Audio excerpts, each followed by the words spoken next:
Hey, this is H1, and we're about to be running it back with another episode, learning about chess knowledge, chess wisdom, chess understanding on the date. Today, here we go, and we're going to be talking about, the majority of the time, how to attack the uncastled king. So stay here, stay with me, because here's the thing that I need to tell you secretly, that my Instagram is H1Chess, my Facebook is Chess Knowledge with H1, and most importantly, my YouTube is Chess Knowledge with H1. I do have a goal to reach 1,000 subscribers, and I hope that you'll be with me on that journey. But in the meantime, let's talk about some chess knowledge, chess wisdom, chess understanding with the next segment. Let's get it!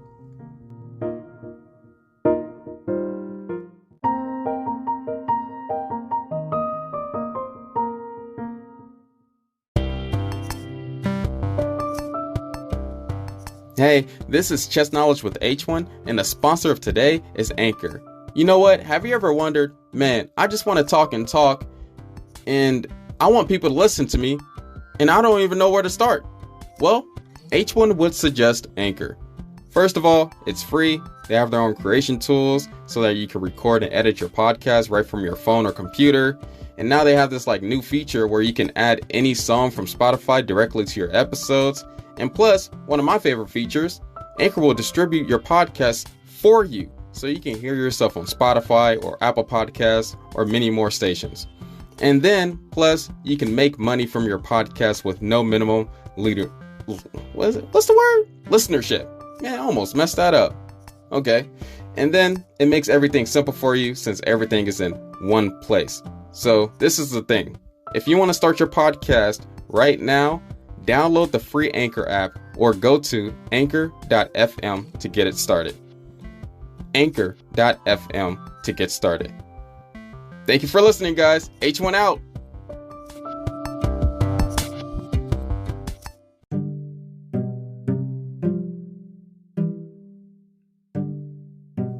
Okay, let's get started on this journey of talking about attacking the king. So in my last episode on attacking, I talked about preparing all of your pieces for the attack. Because I mentioned the principle, it's best to have about 4 to 5 pieces to have a successful attack. But now I got a second principle that will help you on attacking the king. The second principle is, and H1 will tell you, is that don't attack if your position is crap. It's best to attack when your position is better than your opponent's. I will repeat that. Do not attack if your position is less than desirable. It's best to attack when your position is better than your opponent's. So, before you even attack, there are some things that you have to figure out. First of all, you have to figure out, where is the king positioned? Do I have the right position to attack my opponent's king?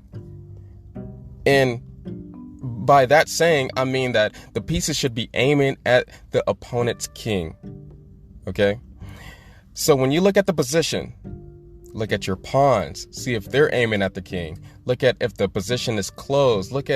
Because if the position isn't closed at the center, then you have no saying on attacking the opponent's king if they're castled. But if their king is in the center, then blast open that center. Blast open that center, man. Okay, another thing is, are you castled on opposite sides? And we're going to talk more about that later on. Okay, another question you should be asking yourself, what risks are you taking? What risks are you taking? And I kind of mentioned it before, but there's another principle. It's best to start a flank attack when the center is closed. So if the 4 pawns, the E pawn and the D pawn, if both of y'all still have those pawns in the center and they're locked up against each other. So just imagine if you have a chessboard and you have a pawn on E5 and D4, and then your opponent has a pawn on E6, and then D5. I think that's okay. I'm just going to say it again because I confused myself. Okay, if white has a pawn on E5 and D4, and then black has a pawn on E6 and D5. I think it's D5. I know it's D5. Yeah, if those pawns are locked up, with each other and the center cannot be opened easily, then you can attack on the flank. You can even attack on the side where you're castled if the position is closed in the center. And I feel like that principle is really important to know about, especially if you're trying to get better at chess. I didn't know about it when I was younger, and nobody taught me these things. But now, since I'm older, wiser, with knowledge just seeming inside of me, I just had to tell you these secrets because nobody else is going to tell you this for free. Okay? So I'm doing you a favor. Just listen up. Okay, another principle. Try not to push pawns in front of your king. And I know what I just said. If the center is closed, then you can push pawns in front of your king. You have that option. But principles kind of hypocritical to each other. So let me explain. You can take the risk to push pawns in front of your king if the center is closed temporarily. But sometimes the risk is too great if your opponent has a lot of options, like sacrifices to open up the position or pawn breaks. So make sure that you don't mess it up. Don't mess it up for yourself, and actually calculate and make sure that you're doing the right moves. Okay? So let's get to the next segment.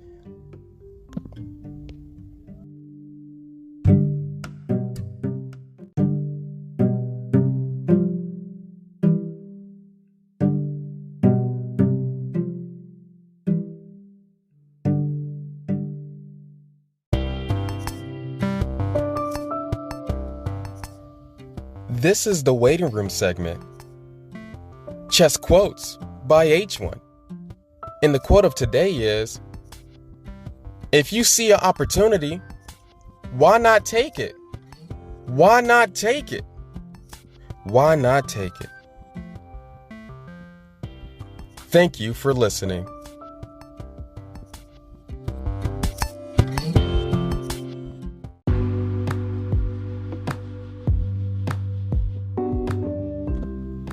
Okay, let's talk about attacking the uncastled king. And it doesn't have to be complicated. It's actually pretty easy after you get the steps. And I'm going to tell you the steps on how to attack the uncastled king successfully.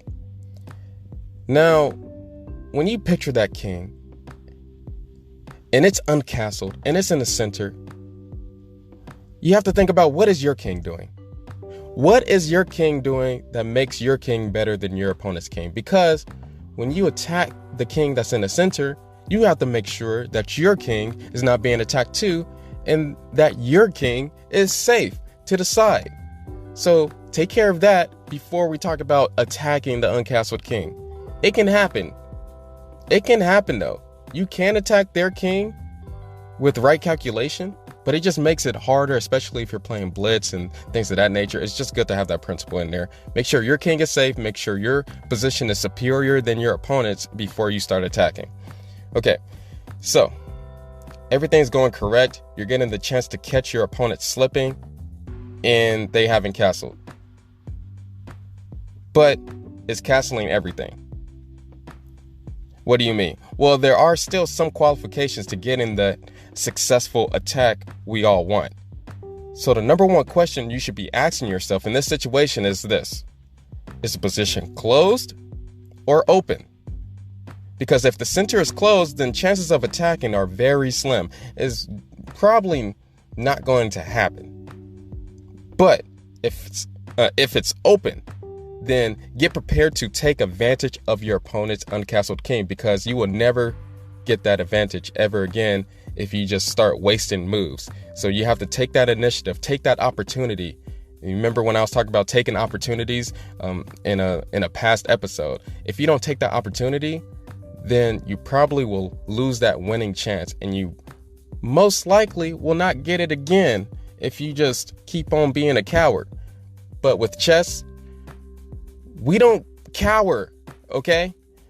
There's a quote by Bobby Fischer: your goal is to destroy your opponent's mind. And if they want to make a mistake like that, then you go march through with your ants, okay? You know that movie Ants? Yeah, you march through and devour that king. But before I go over the steps, I want to reiterate that before you attack your opponent's king, it's best to make sure your king is safe. And okay, let's go over some steps. Step 1, make sure your opponent can't attack you.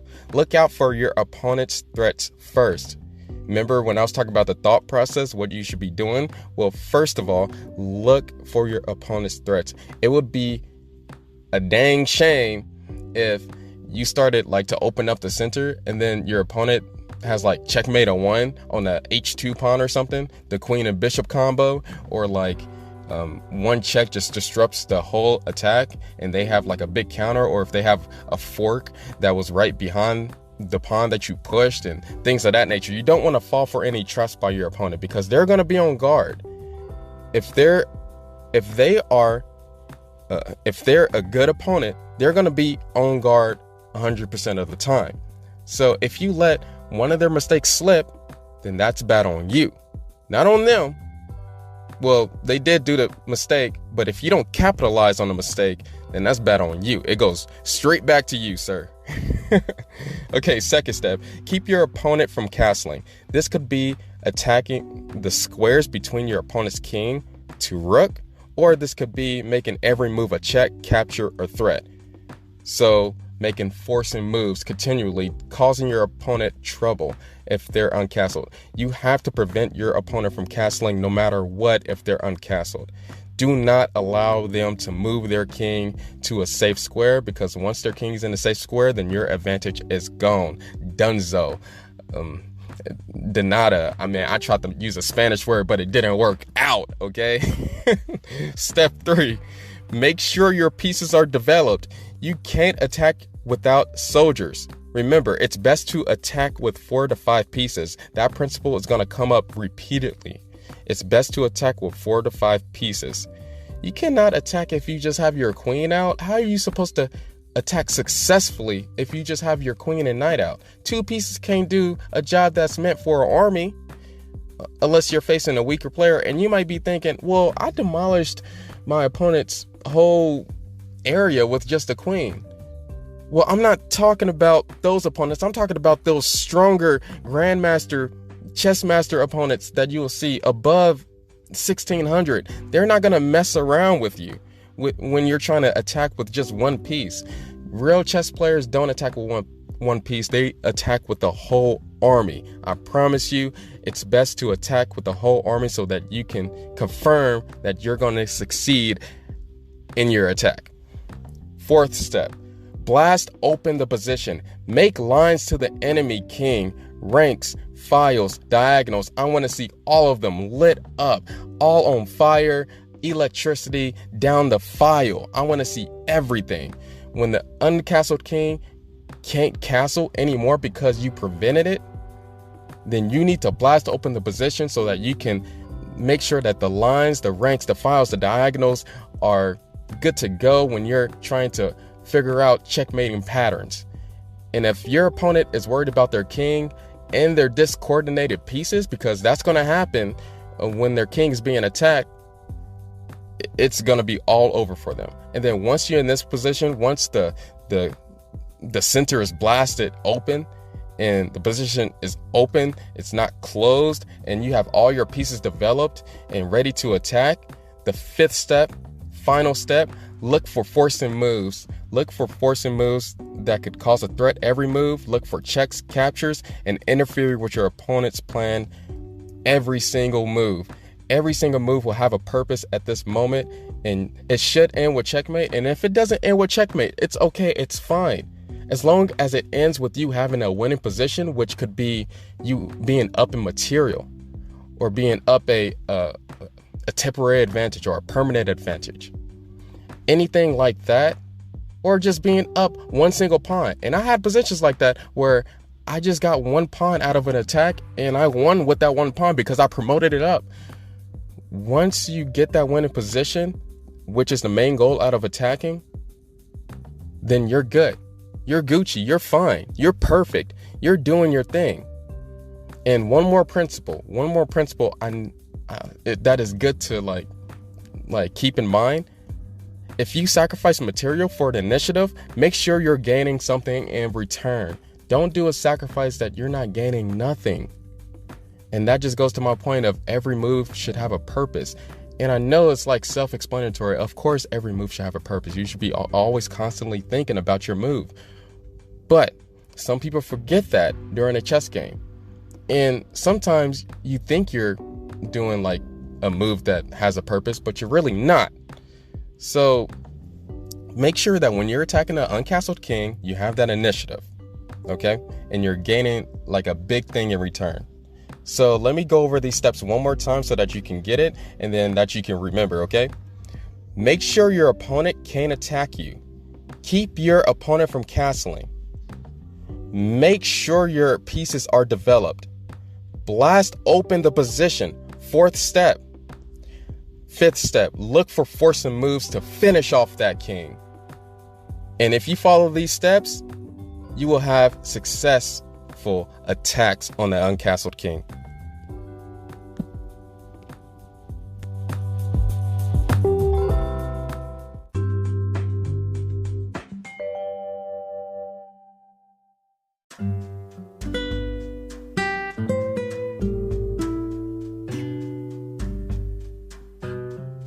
So that was pretty much it. Yep. There wasn't that much information about this. I think out of all the steps that I told you how to attack the uncastled king, like all these steps will help you out with that, especially when you're like thinking about it. I wanted to make this episode as precise as possible and give you information on the go as fast as possible. And hopefully this helped you out. I know it wasn't as long as the other episodes, but I just wanted something that was short and sweet. And, you know, I just wanted you to grasp the idea more than me prolonging everything, which this subject didn't need to be prolonged as much because it's not that serious. I could go more about it, which I will go on to how to attack if you're on the opposite sides of the board and how to attack when you're on the same side of the board and against a castled king, and then talk about the Greek gift and things of that nature. I will go over that in the future, but for now, I think this is swell. I think y'all would appreciate this episode a lot, just getting to the point so that you can implement it in your next game. So thank you for listening. Thank you for being here. I appreciate every single one of you. And yes, we did run it back. We ran it back really hard, bro. And you know what? I guess we went straight down to business this whole episode.